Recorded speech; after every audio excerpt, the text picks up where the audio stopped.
வணக்கம். திதர்கஞ்சில இருந்து பப்ளிக் குமாரி உங்க எல்லாரையும் வரவேற்கிறேன். இன்றைய நியூஸ்ல திதர்கஞ்சில சேர்ந்த பல பேரை நீங்க பார்க்க போறீங்க. இதோ இந்த பான் மசாலா அங்கிள். அடுத்தது எங்க ஏரியால தாரா ஆண்டியை பாருங்க. தாரா ஆண்டி, இதுல விஷயம் என்னன்னா, பான் மசாலா விக்கிற அந்த கடைக்கார அங்கிள் தினமும் தாரா ஆண்டிக்கு ஸ்வீட் பீடா கொடுப்பாரு. இது வரைக்கும் இது யாரும் சொன்னதில்ல, ஆனா பப்ளிக் சொன்னா இது கரெக்டா இருக்கும். கொஞ்சம் நில்லு. இங்க பாருங்க, அவங்களுக்கு கோவம் வந்துருச்சு. அப்ப நான் உண்மையை தான் சொல்றேன். எல்லா நியூஸையும் பப்ளிக் போட்டு உடைச்சிருவா. அதுதான் பப்ளியோட பவர். தொடர்ந்து பாத்துக்கிட்டே இருங்க. மீண்டும் சந்திப்போம். திதர்கஞ்ச் பாட்னா பப்ளிக் குமாரி. நம்ம அண்ணாவோட பிரைட் அரசி. நீ ரொம்ப லக்கி. அதனால தான் உன் பின்னாடி நான் சுத்திக்கிட்டு இருக்கேன். சரி, நீயே சொல்லு, எத்தனை மணிக்கு மீட் பண்ணலாம்? 12 மணிக்கா? ராத்திரிலையா? சரி சரி சரி சரி, அப்ப நான் சொல்றதை செய்யி. 12 மணிக்கு ஷார்ப்பா வந்துடணும், சரியா? ஆனா ஷார்ப்னா சரியா வந்துடும் சொன்னமா, நேரம் தவறிடாத. அப்புறம் ஐ லவ் யூ டூ. ஞாபகம் இருக்குல்ல? 12 மணிக்கு சரியா வந்துடணும். மான்சி. ஹலோ.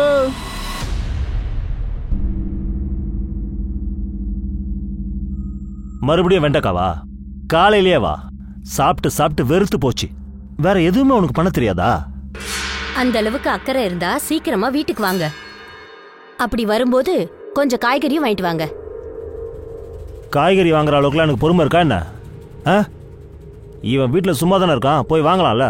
யார் வேணான்னு சொன்னா? இல்ல, நான் தான் வாங்கிட்டு வந்தேன். வெண்டைக்காய் ரொம்ப சீப்பா கிடைச்சது, அதான் வாங்கிட்டு வந்துட்டேன். இந்த வெண்டைக்காவுடைய விலைய வெங்காய விலை மாதிரி ஏறி போச்சுன்னா நல்லா இருக்கும். நீங்க எப்போ உங்களை பத்தி மட்டும்தான் யோசிக்கிறீங்க, மத்தவங்கள பத்தி இல்ல. இப்படியே நெருப்பு பத்தி எரிஞ்சதுன்னா ஃபேமிலி நிலைமை என்ன ஆகும்? உன்ன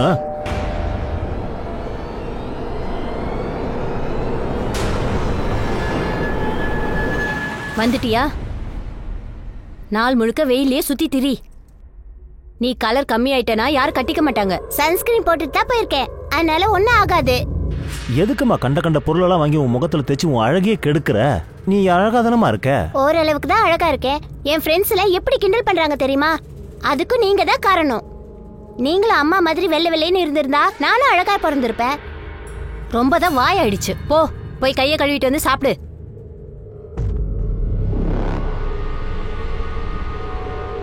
பாத்தீங்களா, கலர்லயும் கேரக்டர்லயும் உங்கள மாதிரி தான் இருக்கா. ஜித்து, இந்த கிஃப்ட் எல்லாம் ஓகே தான். அண்ணா நம்ம ஃபியூச்சரை பத்தி என்ன யோசிச்சு வச்சிருக்க? என்ன? உன்னோட ஃபியூச்சர்ல நான் இருக்கேன்ல. ஏய், ஃபியூச்சர் என்ன ஃபியூச்சர்? எனக்கு என்ன தோணுதுன்னா, உன்னோட பாஸ்ட் அது எக்ஸிஸ்டன்ஸ். எக்ஸிஸ்டன்ஸா? சரியா சொன்ன நீ. அம்மா, உன்னோட விஷயத்துல என்னோட எக்ஸிஸ்டன்ஸ் எப்படி வந்துச்சு? அது என்னன்னா, அது மான்சி. இப்ப நீங்க பார்த்த கிளிப்பிங்ஸ் இருக்குல்ல, அது எங்க ஊர்ல நடக்கிற கதை தான். ஹாட்டான சீன் பாத்திருக்கீங்க.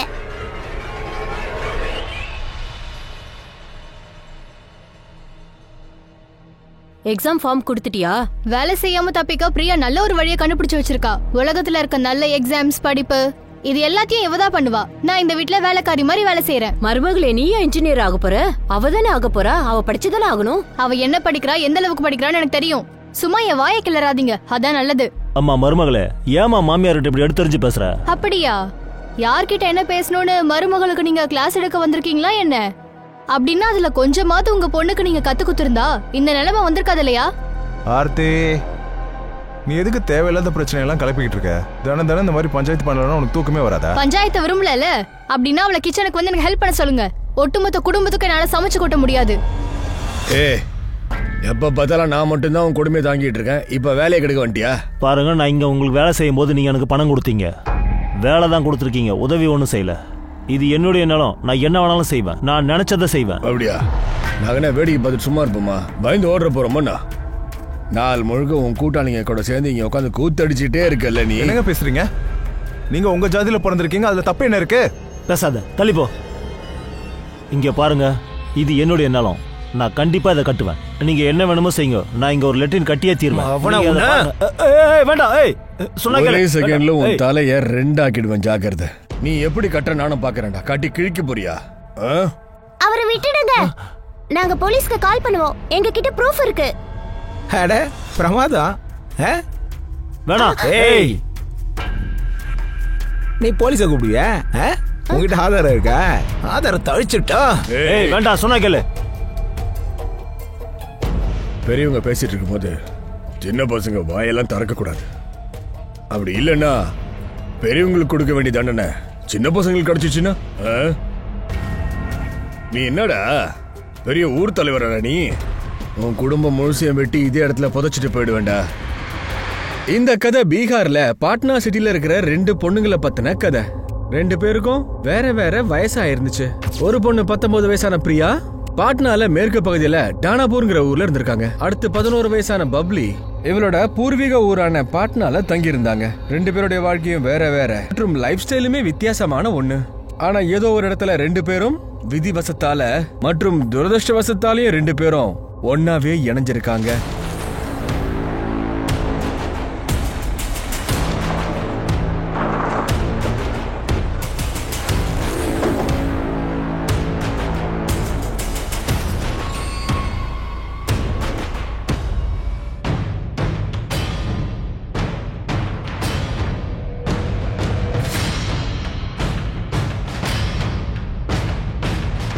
சார், இந்த பொண்ணோட பேர் பப்ளி. 2 கிலோமீட்டர் தூரத்துல தான் வீடு. எல்லாரும் அவ்வளவுதான் தேடிட்டு இருந்திருக்காங்க. ஆனா பாடி இங்க கிடைச்சிருக்கு சார். யாரோ கட்டாயப்படுத்தி குழந்தைய கூட்டிட்டு வந்திருக்காங்க.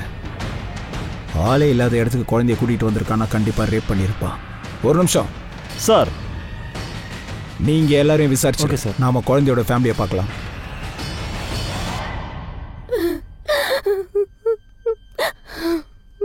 பப்ளி அந்த இடத்துக்கு தனியா போக வாய்ப்பே இல்லை. அவளை நீங்க கடைசியா எப்போ பாத்தீங்க? நான் அவளை காலையில தான் பார்த்தேன். காலையில வரைக்கும் நல்லதா இருந்தா. அடேங்கப்பா, ஹீரோயின் மாதிரி மேக்கப் போட்டுட்டு எங்க போற? விளையாடுறதுக்கு. விளையாட இவ்வளவு மேக்கப்பா? சரி, இது என்னது? இது எதுக்கு போட்டுட்டு போற? இது எவ்வளவு காஸ்ட்லி தெரியுமா? தொலைஞ்சிருச்சுன்னா கழட்டு. அது எப்படி தொலைஞ்சு போகும்? நான் என் ஃப்ரெண்ட்ஸுக்கெல்லாம் காட்டணும். ஏய், சொல்றது கேளுடி.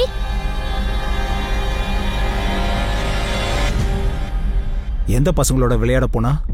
சார், இந்த ஏரியால இருக்க பசங்களா தான் சார் இருப்பாங்க. நான் அவங்க கிட்ட பேசுறோம். ஆனா அவ யார் வீட்லயும் போகலன்னு சொல்றாங்க. நான் அவளுக்கு ஃபோனும் பண்ணி பார்த்தேன் சார். ஆனா அவன் நம்பர் சுவிட்ச் ஆஃப்னு வருது சார். போனா? அவகிட்ட போனும் இருந்துச்சா? ஆமா சார், அவளுக்கு வீடியோஸ் எடுக்கிறது, கேம் விளையாடுறதுன்னா ரொம்ப பிடிக்கும். அதனால நாங்க அவளுக்கு ஒரு ஃபோன் வாங்கி கொடுத்தோம். ஆனா கிரைம் சீன்ல எந்த போனும் கிடைக்கலையே. அப்புறம் அவ பாடியில லாக்கெட்டும் கிடையாது. சோபா, சோபா, சோபா, பப்ளி, நம்ம குழந்தைக்கு என்ன ஆச்சு? இவர் யாரு சார்? இவருதான் என்னோட சார், பப்ளியோட அப்பா. நீங்க எங்க இருந்தீங்க? சார், வேலை விஷயமா கொஞ்சம் வெளியே போயிருந்தேன் சார். வெளியே தான் சார் போயிருந்தேன். உங்களுக்கு யார் மேலேயும் சந்தேகம் இருக்கா? இல்ல சார், எங்களுக்கு யார் மேலேயும் சந்தேகம் இல்லை.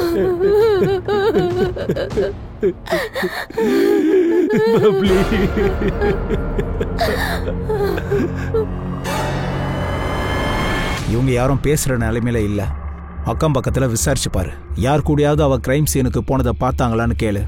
அவ ஃபேமிலி விஷயத்துல உள்ள எல்லாத்தையும் கலெக்ட் பண்ணு. இன்சைடு அண்ட் அவுட் சைடு 2 ஆங்கிலையும் ஒர்க் அவுட் பண்ணு. ஸோ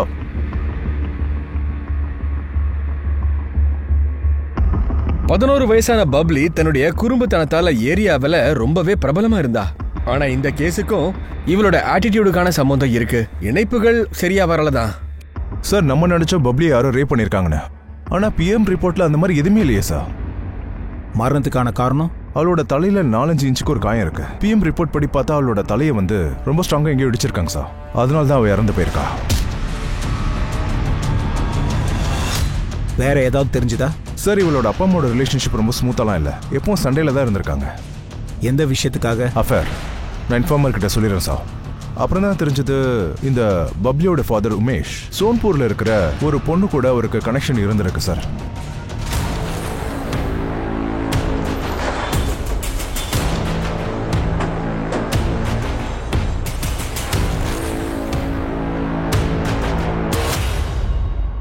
உமேஷ் சார் என் ஹஸ்பண்டோட சேர்ந்து வேலை செஞ்சுட்டு இருந்தாரு. 1 வருஷத்துக்கு முன்னாடி என் ஹஸ்பண்ட் இறந்துட்டாரு. அவர் போனதுக்கு அப்புறமா உமேஷ் தானே ரொம்ப நல்லா பார்த்துக்கிட்டாரு. அது மட்டும் இல்லாமல் அவர் என்னோட க்ளோஸ் ஃப்ரெண்டும் கூட. இங்க பாருங்க, எனக்கு தெரிஞ்ச வரைக்கும் அவர் இங்க பல நாள் தங்கி இருந்திருக்காரு. நீங்க 2 பேரும் ஃப்ரெண்ட்ஸா இல்ல? அது வந்து எங்களோட உறவு நட்பு தான உறவு தான். இதுல உன்னோட பங்கு எதுவும் இல்லைன்னா அப்போ இது எல்லாத்தையும் பிளான் பண்ணது சோனாக்ஷியா? சோனாக்ஷிக்கு என் பொண்டாட்டியால எந்த பிரச்சனையும் இல்லை, என் குழந்தையாலையும் எந்த பிரச்சனையும் இல்லை. உங்க பொண்டாட்டி சோபாக்கு ஏதாவது பிரச்சனை இருந்திருக்கலாம்ல? கடந்த 1 வருஷமா சோபாக்கும் உங்களுக்கும் ஒத்தே வரல. ஆமாம் சார், ஆனால் அதுக்கு காரணம் சோனாக்ஷி இல்லை. எனக்கும் சோபாவுக்கும் சண்டை வரத்துக்கு காரணமே சோனாக்ஷியோடைய வீட்டு ஆளுங்க தான். என்ன பிரச்சனை? சோபாவுடைய தம்பி பவன் அவர் ரொம்ப பேராசை பிடிச்ச ஆளு சார். அட அப்படிலாம் ஒன்றும் இல்லை மாமா. நீங்க விஷயத்தை புரிஞ்சுக்கடா. உனக்கெல்லாம் கொஞ்சம் கூட அறிவே கிடையாதுடா. மாமனார் வீட்டு சொத்தை வித்து மொத்தத்தையும் தின்னு தீத்துட்ட. அதுல பாதி பங்கு தம்பிக்கும் மீதி பங்கு தங்கச்சிக்கும் உரிமையானது. இப்ப யார் வீட்டு சொத்தை யார் எடுத்தாங்க? அதான் மாமனார் வீட்டு சொத்தை வரதட்சணைன்ற பேர்ல பாதி எடுத்துட்டீங்கல்ல. இப்ப இருக்க மிச்ச மீதியும் புடிங்கலான்னு பாத்துட்டு இருக்கீங்களா? பேராசை கலவே இல்லையா? இப்ப இந்த சொத்து வேணுமா உங்களுக்கு? நான் பேராசை பிடிச்சவனா? எனக்கு பேராசையா? இன்னில இருந்து நீங்க யாருமே என் வீட்டு பக்கமே வந்துடாதீங்க சொல்லிட்டேன். வெளியில போங்க எல்லாரும்.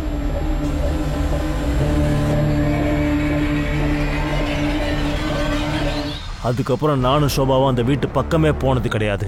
அவங்க எங்க தங்கி இருக்காங்க? இங்கதான், பட்னால, தானாப்பூர்.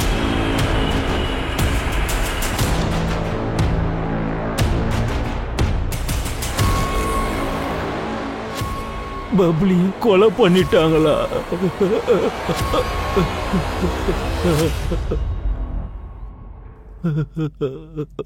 தெரியல, யாரு கண்ணு பட்டுச்சோ தெரியல. ஜனவரி 6ஆம் தேதி அவளை கொண்டு இருக்காங்க. அவ கொலையை பத்தி நிஜமாவே உங்களுக்கு எதுவும் தெரியாதா? இல்ல சார், நிஜமாவே எங்களுக்கு எதுவும் தெரியாது. பல நாட்களாவே நாங்க அதை நினைச்சு ரொம்ப வருத்தப்பட்டு இருந்தோம். எந்த மாதிரி வருத்தம்? சார் அதை நான் உங்களுக்கு சொல்றேன். அந்த விஷயத்த உங்களுக்கு வேற யாராவது சொல்லி நீங்க தெரிஞ்சுக்கிறதுக்கு முன்னாடி நானே உங்களுக்கு சொல்லிடுறேன். என்னைக்கு பப்ளியை கொலை பண்ணாங்களோ அன்னில இருந்து என் சின்ன பொண்ணு பிரியாவை ஆளு காணாம போயிட்டா சார்.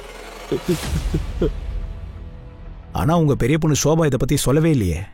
உங்க பிரியா காணாம போயிட்டான்னு. நாங்க அதை யாருக்கிட்டையும் சொல்லல. உங்க பொண்ணு பிரியா காணாம போயிருக்கா, அட்லீஸ்ட் ரிப்போர்ட்டாவது பண்ணிருக்கலாம்ல சார். வயசுக்கு வந்த பொண்ணு காணுன்னு சொன்னா யாரு சார் நம்புவாங்க? அப்புறம் ஆளுக்கு வாய்க்கு வந்தபடியெல்லாம் பேச ஆரம்பிச்சிருவாங்க. பிரியா அப்படி காணாம போனதுக்கு காரணம் இருக்கா? அவ வாழ்க்கையில ஏதாவது பையன் இருக்கானா? பாருங்க சார், அந்த மாதிரிலாம் எதுவும் கிடையாது. ஆனா எங்களுக்கு ஒரு விஷயம் மட்டும் தெரியும். பிரியா எங்க போனாலும் அது அவ விருப்பப்படி தான் போயிட்டு வருவா.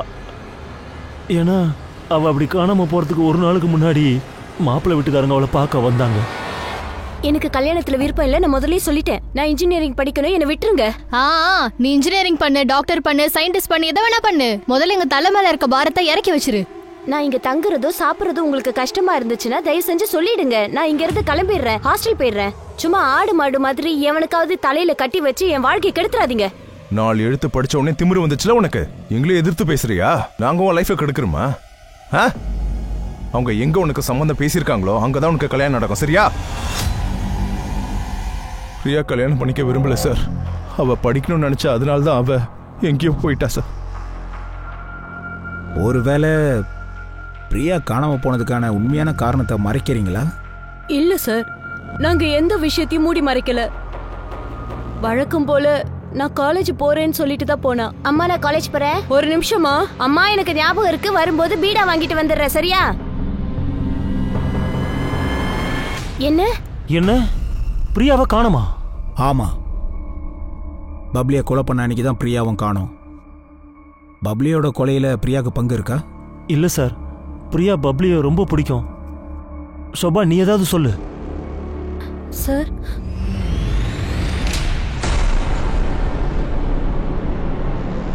பிரியா காணாம போனது ஒரு ரகசியமாவே நீடிக்குது. போலீஸ் பிரியா அப்புறம் பப்ளி 2 பேரோட வீட்லயும் மாறி மாறி விசாரிச்சாங்க. இந்த வேலை போய்கிட்டே இருந்துச்சு. அந்த நேரத்துல உமேஷோட குடும்பத்தோட இன்னும் ஒரு ரகசியம் அது தானா வெளியில வந்துடுச்சு. அந்த தகவல் ரொம்பவே அதிர்ச்சி விடும்படியா இருந்துச்சு. உங்க சண்டை எல்லை மீறி போயிடுச்சுல்ல. லக்கன் கையில துப்பாக்கி எடுக்கிற அளவுக்கு போயிடுச்சு. குழந்தைய மிரட்டி இருக்கான். அப்ப கூட உங்க 2 பேருக்கும் சந்தேகமே வரலையா என்ன? சார், நாங்களே உங்ககிட்ட எல்லாத்தையும் சொல்லிடலாம் தான் சார் இருந்தோம். ஆனா நீங்க எங்களையே சந்தேகப்படுறீங்களே, அதனாலதான் நான் அமைதியாயிட்டேன். இந்த சின்ன சண்டைக்காக நான் ஒரு பொண்ணை கொல்ல போறேனா? இங்க பாருங்க இன்ஸ்பெக்டர், அவன் ஒரு பைத்தியம். துப்பாக்கியோட சுத்துறியா? அதான் உன் மேல அத்தனை எஃப்ஐஆர் போட்டிருக்காங்க. நிலத்தை அபகரிச்ச கேஸ் போய்கிட்டு இருக்கு. பிரிஜேஷும் ரமேஷும் எஸ்கேப் ஆயிட்டாங்கல்ல சார். நீங்களே யோசிச்சு பாருங்க, நாங்க தான் இதை செய்யணும்னு நினைச்சிருந்தா நாங்க எதுக்காக சார் கோர்ட்டுக்கு போகணும்? இந்த பிரச்சனைக்கெல்லாம் ஒரு முடிவு கட்டத்தான் நாங்க ஒரு வக்கீலையும் பார்த்து வச்சிருந்தோம். அந்த டாக்குமெண்ட்டை காட்டு. பப்ளி அப்போ யார் கொண்டு இருப்பாங்க? அந்த கொலையில நீங்க 2 பேர் சம்மந்தப்பட்டிருக்கீங்கன்னா வாழ்நாள் முழுக்க வெளி உலகத்தையே பார்க்க முடியாது. அப்புறம் என்னோட பர்மிஷன் இல்லாம சிட்டியை விட்டு எங்கேயும் போகக்கூடாது. சார், இந்த கேஸ்ல மாத்தி மாத்தி பிரச்சனை வந்துகிட்டே இருக்கு. எனக்கு இதுல ஒரு விஷயம் மட்டும்தான் புரிய மாட்டேங்குது. லக்கன் அப்புறம் சங்கர் 2 பேரும் சேர்ந்து பப்ளியை கொண்டு இருந்தா பிரியா ஏன் காணாம போனா? இந்த கேஸ்ல பிரியா ஐ விட்னஸா இருந்திருக்கலாம். அப்படி இருந்தா பிரியாவை இவங்க 2 பேரும் உயிரோட விட மாட்டானுங்க. பிரியாவை பத்தி ஏதாவது தகவல்? இன்னும் இல்ல சார். நான் பிரியாவோட கால் ரெக்கார்டு எல்லாத்தையும் செக் பண்ணிட்டேன். அஃபேர் இருந்த மாதிரிலாம் எதுவும் தெரியல. ஒரு விஷயத்த நம்ம கண்டுபிடிச்சே ஆகணும். பிரியா எங்க காணோம்னு தெரியணும். யாரோ வேணும்னே வள விரிச்ச மாதிரி தெரியுது. ஏன்னா அப்பதான் பப்ளி கொலைக்கு பிரியாவை நம்ம சந்தேகப்படுவோம். நிஜமான குற்றவாளி எஸ்கேப் ஆயிரலான்னு பார்த்திருக்கான்.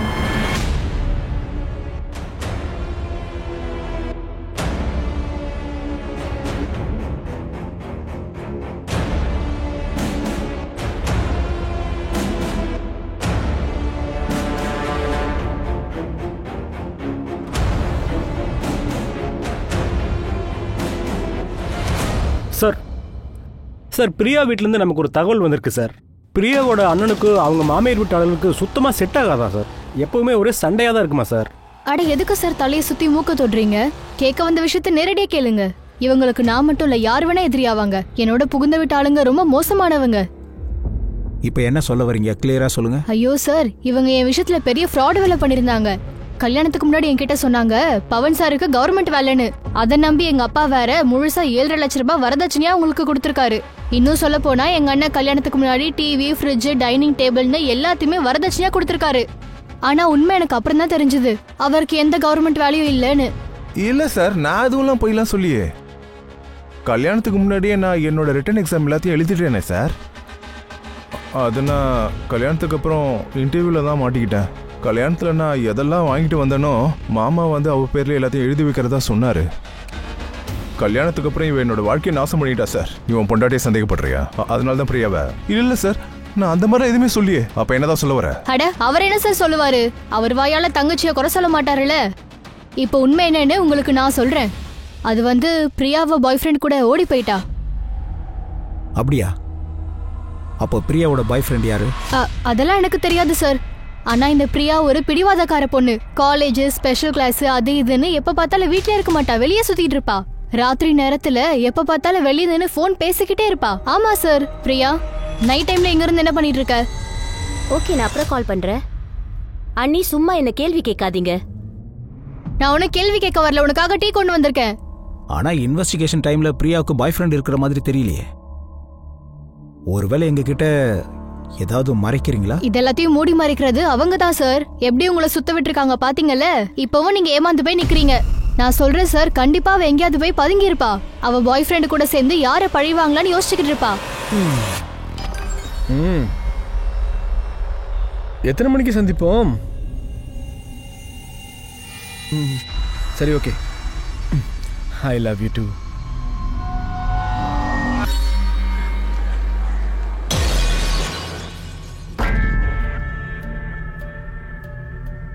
என்னடா போலீஸ்காரங்க எதுக்கு உன் வீட்டுக்கு வரணும்? எங்களுக்கு என்ன தெரியும்? நாங்க எதுவும் கம்ப்ளைண்ட்லாம் பண்ணல. இங்க பாரு, ஒரு விஷயத்தை தெளிவா சொல்லிடுறேன். 4 வருஷம் பழைய கதையை கிளறினேன்னு வச்சுக்கோ. இப்போ உன் பொண்ணு காணாம போயிருக்கா. அப்புறம் உன் பொண்டாட்டி, உன் தம்பி எல்லாரையும் குழி தோண்டி புதைச்சிருவேண்டா. கவனமா இருந்துக்கோ. பிரியா அப்புறம் அவ அன்னைக்கு எதுவும் செட் ஆகாதான்னு பாரு. நம்ம சோஷியல் அக்கௌண்ட்டை செக் பண்ண ஏன் மறந்துட்டீங்க? சார், நான் பிரியாவோட கால் ரெக்கார்டை மறுபடியும் செக் பண்ணேன். ஜிதேந்திரான்ற ஒரு பையனோட நம்பர் கிடைச்சிருக்கு சார். ஜிதேந்தரோட பிரியா 2-3 வாட்டி பேசியிருக்கா. கொஞ்சம் டீப்பா என்கொயரி பண்ணும்போது தெரிய வந்தது, இந்த ஜிதேந்திர சாகு ஒரே நேரத்துல பல பொண்ணும் கூட கான்டாக்ட்ல இருந்திருக்கான். பெரிய கேடி சார் இவன். நம்ம கண்ணிலே மண்ணை தூவிட்டு ஆட்டம் போடுறானா? எப்படி எஸ்கேப் ஆனா? எனிவே முதல்ல அந்த மஜ்னுவை அடிச்சு தூக்கு. அவன் தான் சொல்லணும் பிரியா எங்க இருப்பான்னு. சார், சொல்றான் சொல்லு சார் சார் பிரியா என்ன ஆனா எங்க போனாலும் தெரியாது சார். பிரியாக்கும் எனக்கும் எந்த தப்பும் நடக்கல சார். உனக்கு என்னன்னு தெரியுமோ எல்லாத்தையும் சொல்லிடு. இல்லன்னா உன்னை தூக்கி போட்டு மிதிச்சா ஒண்ணு இல்லாம ஆயிடுவா, புரிஞ்சுக்கோ. என்ன நம்புங்க, நான் பிரியாவை ஒன்றும் பண்ணல சார். சார் நான் அதுக்கு சார் பிரியாவை துரத்தணும்? இங்க பிரியா தான் சார் எனக்கு குருவா இருந்தா. என்னது குரு அப்படின்னா? குரு அப்படி சார், அவ தான் சார் எனக்கு எல்லாமே, என் குருவா இருந்தா சார். வாயை திறந்து ஏதோ சொல்லு. இங்க பாரு, நான் என்ன சொல்றேன்னு அதை அப்படியே ரிப்பீட் பண்ணு. ஃபியூச்சர்ல என்ன ஃபியூச்சர்? ஃபியூச்சர்னா எனக்கும் உனக்கும் ஒரு பாஸ்ட்ல கதை இருந்திருக்கு. அது என்னன்னா மான்சி, ப்ளீஸ் இன்னைக்கு இல்ல நாளைக்கு Jithu. Mansi, bye bye bye. வந்துட்டாலே. ஹாய் பிரியா மேடம். இங்க பாரு, தயவு செஞ்சு என்ன விட்டுடுங்க. அது எப்படி கண்ணா விடுறது? நீ என்ன முட்டாளா? இங்க பாரு, உன்னாலலாம் என்ன ஒண்ணும் பண்ண முடியாது. எந்த பொண்ணு மாதிரி நடிச்சிட்டு இருந்தேனோ அந்த பொண்ணுக்கு உன்ன மாதிரி பசங்களை பிடிக்காது. இந்த மாதிரி பலாத்காரம் பண்றவன நீ ரொம்ப கம்பல் பண்ணன்னு வச்சுக்கோ, போடான்னு டாட்டா காமிச்சிட்டு போயிடுவா. உன்னோட பழைய கதையெல்லாம் சொல்லி எங்ககிட்ட ஏமாத்தாத. பிரியா எங்க இருக்கான்னு தெரியற வரைக்கும் இவன் ஒரு நிமிஷம் கூட நிம்மதியாவே இருக்க கூடாது. சார் சார் நான் சொல்றது கேளுங்க சார். சார் சார் சார் நான் எதுவும் பண்ணல சார். சார் விட்டுருங்க சார்.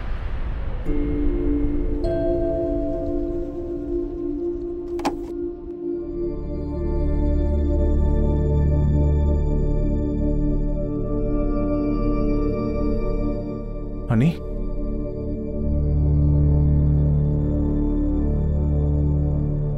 இப்படி நீங்க சாப்பிடாம இருந்து பட்னி கிடந்தா யாருக்கு என்ன பிரயோஜனம்? எனக்கு உங்களோட துக்கம் புரியுது. ஆனா இப்ப நடந்த விஷயத்தை யாராலையும் மாத்த முடியாது. வாங்க ஏதாவது சாப்பிடுங்க, இல்லைன்னா உடம்புக்கு முடியாம போயிடும். அண்ணி,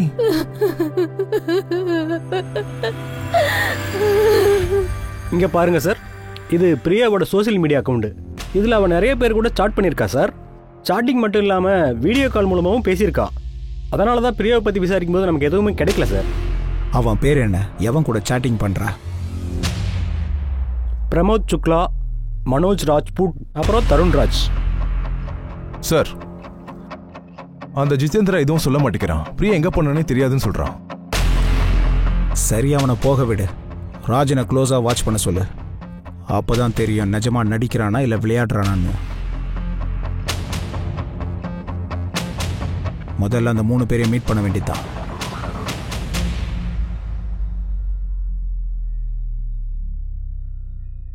இங்க பிரமோத் சுக்லா எவன்? வணக்கம் சார், நான் தான். சொல்லுங்க சார். உன்கிட்ட கொஞ்சம் தனியா பேசணும், என் கூட வா. வா, அப்படியே ஃப்ரீயா பேசுவோம். மனோஜ், போலாமா? வாடா வா. இந்த மாதிரி டிசைன்லாம் நீங்கள் எங்கே தேடினாலுமே கிடைக்காது. இதெல்லாம் நம்ம கடையில் மட்டும்தான் இருக்கும். மனோஜ், அவனை கூட்டிட்டு வா. நான் என்ன பண்ணேன்? சார் சார் நாங்கள் எதுவும் பண்ணல சார். நான் உண்மையாக தான் சார் சொல்கிறேன். சார் பிரியா எங்க போனா என்ன ஆனாலும் எங்களுக்கு தெரியாது சார். சார் பிரியா அவங்க 2 பேரும் கூட பழகிறது எனக்கு தெரியாது சார். அவன் என்ன மட்டும்தான் லவ் பண்ணிட்டு இருக்கான்னு நினச்சிட்டு இருந்தேன் சார். சரி, ஒரு விஷயம் சொல்லு. இதுக்கு மேட்ச் ஆகுற மாதிரி வேற எங்க கிடைக்கும்? சார் அவன்கிட்ட ரொம்ப க்ளோஸா பழகினா சார். எல்லா பொருளையும் எடுத்துக்கிட்டு போயிடுவா. இதை நானே வச்சுக்குவா ப்ளீஸ். தாராளமா எடுத்துக்க. இங்க இருக்கிற எல்லாமே உனக்கு தான். சார் அவள் என்கிட்ட கூட இப்படி தான் சார் பேசுவா. உனக்கு தெரியுமா பிரமோத், எப்போலாம் நான் உன் கூட இருக்கேனோ மனசளவுல அப்படியே பறக்கிற மாதிரி இருக்கு. என்ன சொல்றீங்க? பிரியா அவங்க 3 பேரையும் டேட் பண்றாளா? ஆமாம் சார்.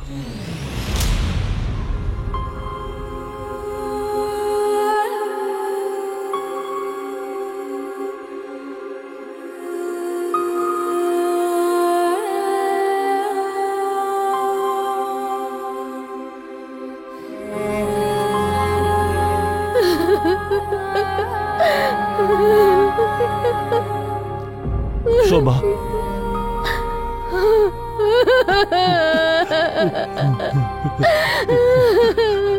பூ மாதிரி இருந்த நம்ம பொண்ண எந்த படுபாவி இப்படி பண்ணான்னு தெரியலையே. அதை நினைச்சாதான் எனக்கு ரொம்ப வருத்தமா இருக்கு.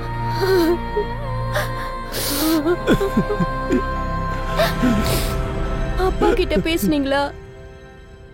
இல்ல. பிரியாவை பத்தி நினைக்கும் போது எனக்கு ரொம்ப வருத்தமா இருக்கு. நமக்கே தெரியாம நம்ம பொண்ணு விஷயத்துல நிறைய நடந்துருச்சு. ஆனா பிரியாவுக்கு அப்படிதான் நடந்திருக்கு. அப்பாவுக்கு பிரியாவை பத்தி ஒரு தகவலும் தெரியாது. உண்மை தெரிஞ்சு அவரால் தாங்க முடியாது.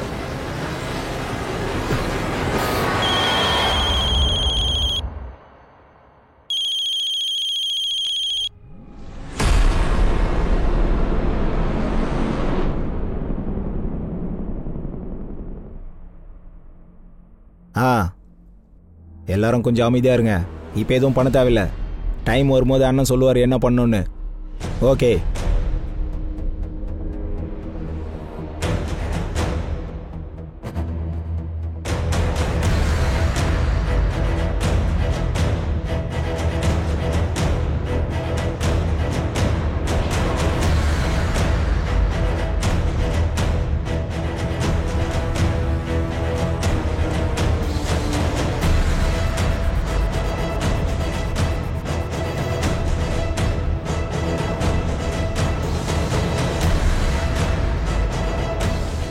சார், இந்த 3 பசங்களும் எதுவும் சொல்ல மாட்டேங்கிறாங்க.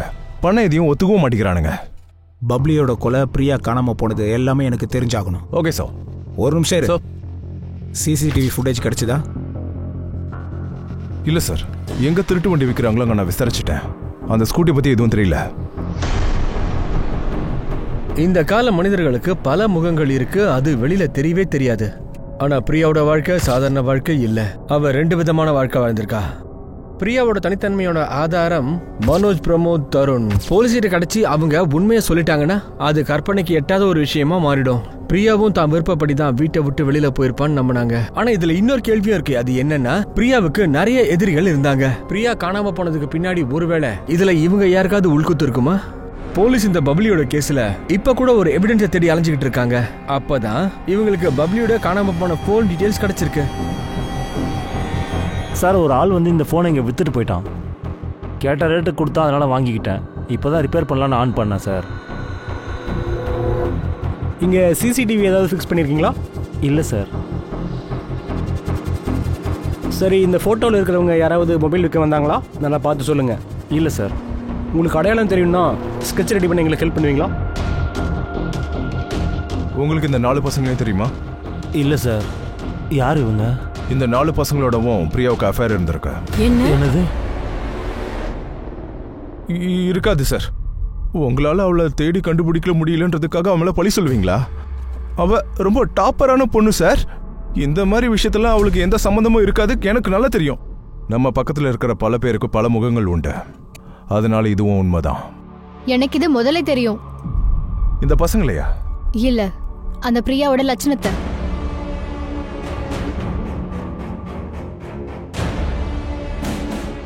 சார், மொபைல் டேட்டாவை இதில் ட்ரான்ஸ்ஃபர் பண்ணிட்டேன். தேங்க்யூ.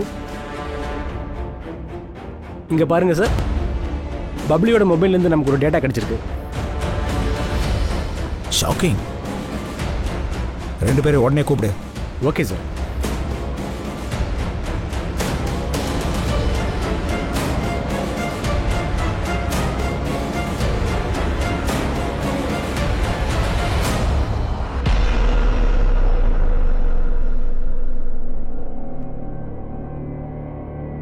சார், இதுல அண்ணியோட தப்பு எதுவுமே இல்ல. அண்ணா அண்ணி கூட டைம் ஸ்பெண்ட் பண்றதே கிடையாது.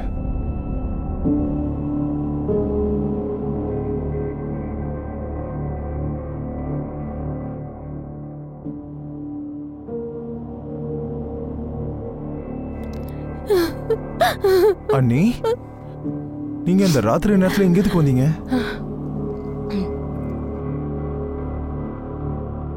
எனக்கு உங்களோட ஃபீலிங்ஸ் எல்லாம் புரியுது. அண்ணா உங்க வீட்டாளுங்கிட்ட பேசுறது எல்லாத்தையும் நிறுத்திட்டாரு. அவர் உங்க கூட டைம் ஸ்பெண்ட் பண்ணவே மாட்டேங்கிறாரு.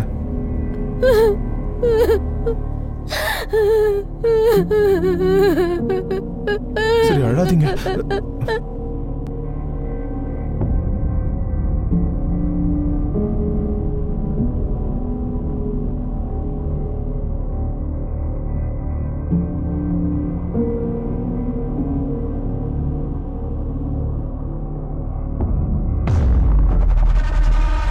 யாரோ இருக்காங்க.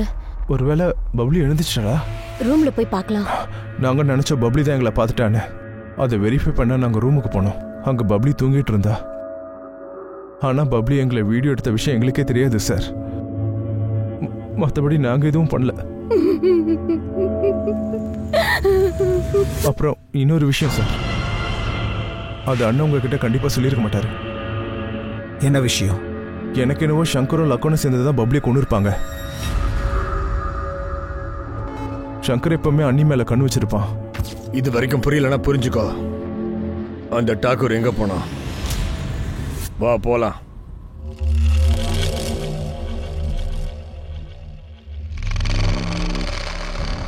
அவன் ஓலியனை கூட ரொம்ப போதையில தான் இருந்தான். அப்ப சார் அண்ணி அவன் பலாத்காரம் பண்ண பார்த்தான். மாட்டிக்கிட்டு தான் உன்னை காப்பாத்துறதுக்கு புது கதை விட்டுறியா? வாய்க்கு வந்தபடி பேசுற சார். நான் பொய் சொல்லவே இல்லை. நீங்க வேணா அன்னிக்கிட்ட கேட்டு பாருங்களேன் சார். அப்படி அந்த விஷயம் உண்மைன்னா அந்த விஷயத்தை முதல்லயே என்கிட்ட ஏன் சொல்லல? சார் லக்கனை உமேஷ் அண்ணன் மிரட்டினாரு. யாருக்கிட்டையாவது ஏதாவது சொன்னா இங்க எல்லாரையும் கொண்டுடுன்னு மிரட்டினாரு. பப்ளியை நீங்க தானே சேர்ந்து மர்டர் பண்ணீங்க. ஒழுங்கா உண்மையை சொல்லியில தொலைச்சிருவேன். சார் நான் ஒத்துக்கிறேன் சார். 4 வருஷத்துக்கு முன்னாடி நான் சோபா மேலே கை வச்சேன். ஆனால் பப்ளியை நாங்கள் யாரும் கொல்ல சார். நிஜமாதான். அவங்க சித்தியை நாங்கள் கடத்தலை. இவனுங்க உண்மையை சொல்லாத வரைக்கும் உன் ஸ்டைலை காட்டு. லக்கனும் அவன் தம்பியும் சொன்ன ஸ்டேட்மெண்ட்டையே திரும்ப திரும்ப சொன்னாங்க. இந்த நிலைமையில புதுசா ஒரு முகம் உள்ள வந்திருக்கு. ஒரே நிமிஷத்துல இவன் இந்த கேஸையை தலைகீழ திருப்பி வச்சிட்டான்.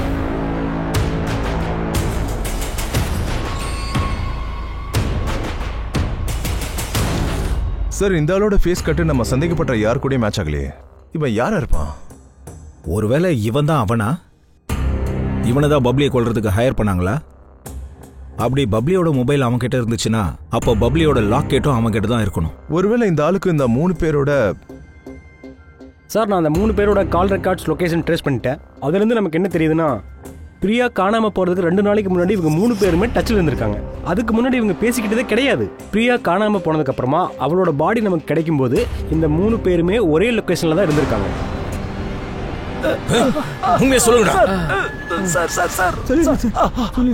சொல்லிடுறேன் சார். அவளுக்கு எல்லா விஷயமும் தெரிஞ்சு போச்சு. அவ ஒரே நேரத்துல பல பசங்களை கரெக்ட் பண்ணி வேலை பண்ணிட்டு இருந்தா. எங்களுக்கு என்ன தெரிய வந்துச்சுன்னா, தருண் அப்புறம் அபிநய் மட்டும் இல்லாம பிரமோதியும் அவ ஏமாத்திக்கிட்டு இருந்திருக்கா. நீங்க 3 பேரும் சேர்ந்து அவளை என்ன பண்ணீங்க?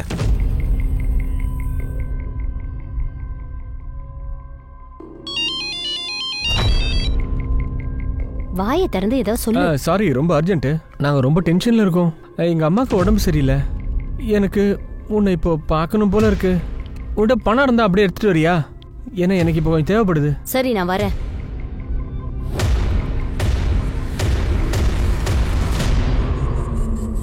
பப்ளி ஒரே நிமிஷம் வந்துடுறேன். ஏய், இவளை ஏன் கூட்டிட்டு வந்த? நான் அவ வீட்டு பக்கம் தான் போயிட்டு இருந்தேன். என்ன பார்த்தது புடிச்சுக்கிட்டா. ஸ்கூட்டர்ல ஏறிட்டா. ஒரு நிமிஷம் நான் வந்துடுறேன்.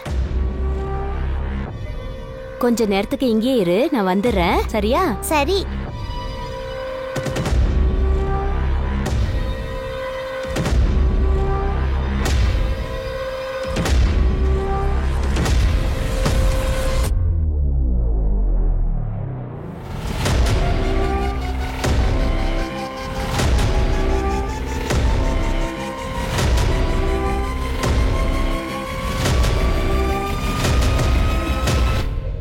உனக்கு பலவிதமான பசங்களை வளைச்சு போட்டு என்ஜாய் பண்றது பிடிக்கும்ல? ஆனா நாங்க அவளை கொல்லல. சார் சார், சைக்கோ மாதிரி காரியம் பண்ணிட்டு சாதாரணமா சொல்றியா? நீங்க எல்லாரும் பண்ணும்போது பப்ளி அதை பார்த்துட்டா தானே? அதனால அந்த பொண்ணை மர்டர் பண்ணிட்டீங்களா? இல்ல சார், பப்ளியை நாங்க கொல்லவே இல்லை. ராஜ்தீப், கிரைம் சீனுக்கு இவங்க 3 பேரையும் கூட்டிட்டு போனோம். இறக்கு. பப்ளியோட பாடி எங்களுக்கு இங்க தான் கிடைச்சது. பிரியாவை எங்க வச்சு ரேப் பண்ணீங்க? சார் சார், அந்த வண்டி எங்க நிக்குதோ அங்கதான் ஸ்கூட்டி நின்னுது. அக்கம் பக்கம் ஏரியாவை எல்லாம் சர்ச் பண்ணுங்க, எதுவும் மிஸ் ஆகக்கூடாது. மூவ்.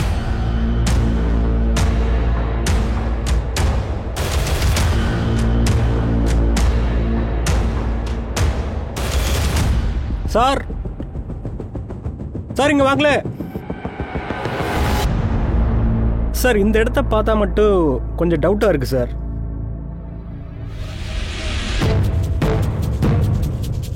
இந்த இடத்த தோண்ட சொல்லு. Okay sir.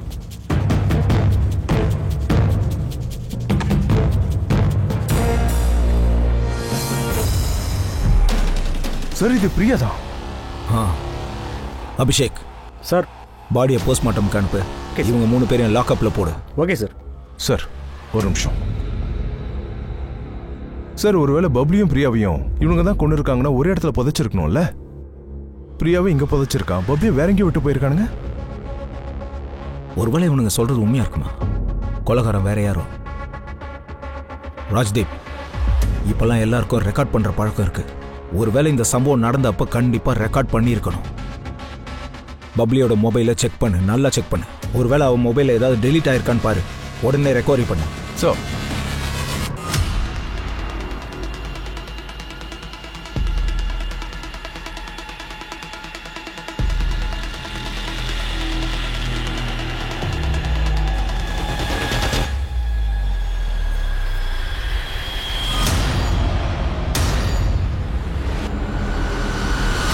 நான் சொன்னதை முடிச்சிட்டல ராஜ்தீப். ஒரு நிமிஷம் சார். பப்ளியோட ஃபோன்ல இருந்து பாலடைஞ்ச லொகேஷனை பத்தி எந்த ஃபுட்டேஜும் இல்லை, வேற ஒன்று கிடைச்சிருக்கு. வாங்க சார். உமேஷ்க்கும் லக்கனுக்கும் சண்டை வந்தப்போ பப்ளி அதை ரெக்கார்ட் பண்ணியிருக்கா. அந்த ரெக்கார்டிங்ல இந்த ஆளு இருந்திருக்கான் பாருங்க. அந்த ஆளோட ஃபேஸ் கட் இது கூட மேட்ச் ஆகுது. அவன் தான் பப்ளியோட ஃபோனை வித்திருக்கான் பாருங்க சார்.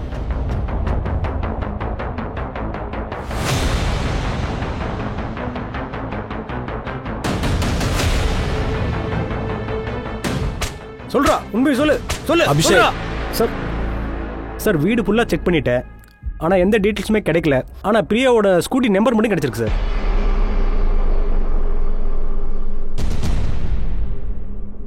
பிரியாவோட ஸ்கூட்டி எங்க?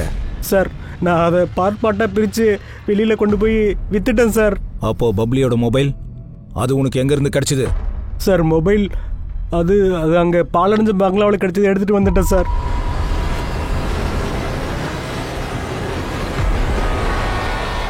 சும்மா கிடைச்சதா?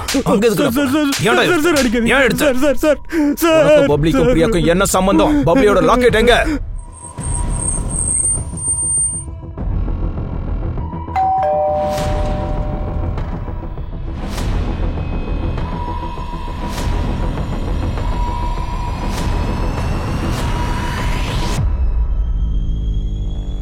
பப்ளியோட லாக்கெட் உன்னோட இந்த கவர்ல தான் கிடைச்சது. ஏன் இப்படி பண்ண? ஆரம்பத்துல இருந்தே பிரியாவோட நடத்த கொஞ்சமும் சரியில்லை.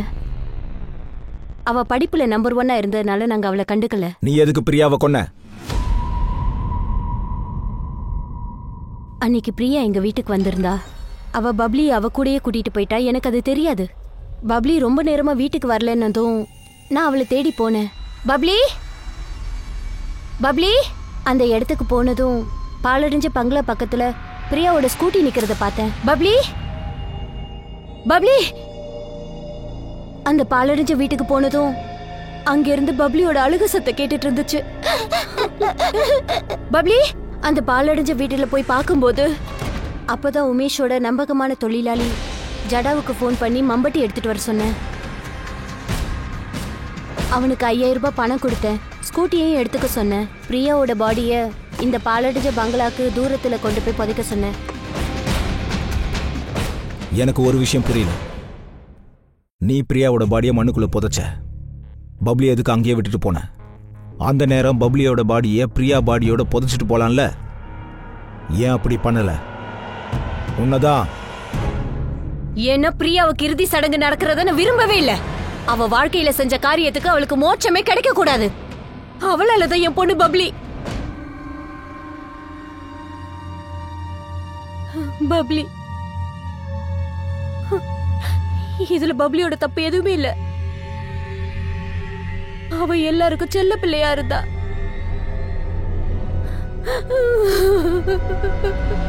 நம்ம எல்லாருக்குமே வாழ்க்கையில ஏதோ ஒரு டென்ஷன் இருந்துகிட்டே தான் இருக்கும். வாழ்க்கையில நம்ம பல பிரச்சனைகளை தினம் எதிர்கொள்ள வேண்டியதான் இருக்கு. அந்த பிரச்சனையில இருந்து சில நேரங்கள்ல மீண்டு வர முடியாத பொழுது அந்த நேரத்தை டென்ஷன் பெருசாகி நம்மளே சாப்பிட ஆரம்பிச்சிடும். அது பெருசாகி ரொம்பவும் கொடுமைப்படுத்தாம உள்ளே அடக்கி வச்சிட்டோம்னா அடுத்த கட்டமா அது வெளியில வந்துச்சுன்னா வேற யாராவது வாழ்க்கையை அழிச்சு விட்டுரும். இந்த கேஸ்லயும் அதே தான் நடந்திருக்கு. தருண், மனோஜ், பிரமோத் பிரியாவை பலாத்காரம் பண்ணிருக்காங்க. சோபா தன்னுடைய பொண்ணு பப்ளி, அப்புறம் தங்கச்சியை கொலை பண்ணது, அப்புறம் ஜானுவுக்கு இன்னொருத்தன் சப்போர்ட் பண்ணது.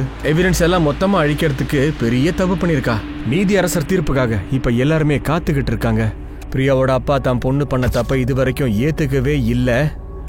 அப்புறம் பிரிஜேஷும் வீட்டை விட்டு வெளியில போயிட்டான். உமேஷ் தான் பொண்டாட்டியை காப்பாத்துறதுக்காக சட்ட ரீதியா போராடிட்டு இருக்கான். அவனுக்கும் ஒரு வகையில செஞ்ச தப்பு புரிஞ்சு போச்சு. ஏன்னா எல்லாத்துக்கும் ஒரு வகையில அவனும் காரணம் தான். நான் அனூப் சோனி இப்போதைக்கு உங்ககிட்ட இருந்து விடைபெற்றுக் கொள்கிறேன். அடுத்து ஒரு புது எபிசோட்ல புது கதையோட உங்களை நான் வந்து மறுபடியும் சந்திக்கிறேன். அது வரைக்கும் எல்லாரும் ஜாக்கிரதையா இருங்க. ஞாபகம் இருக்கட்டும், கிரைமுக்கும் நமக்கும் இருக்கிற இடைவெளி ஒரு சின்ன நூலழை தான். நீங்க தான் அலர்ட்டா இருக்கணும். பாதுகாப்பா இருங்க, ஜாக்கிரதையா இருங்க. ஜெய் ஹிந்த்.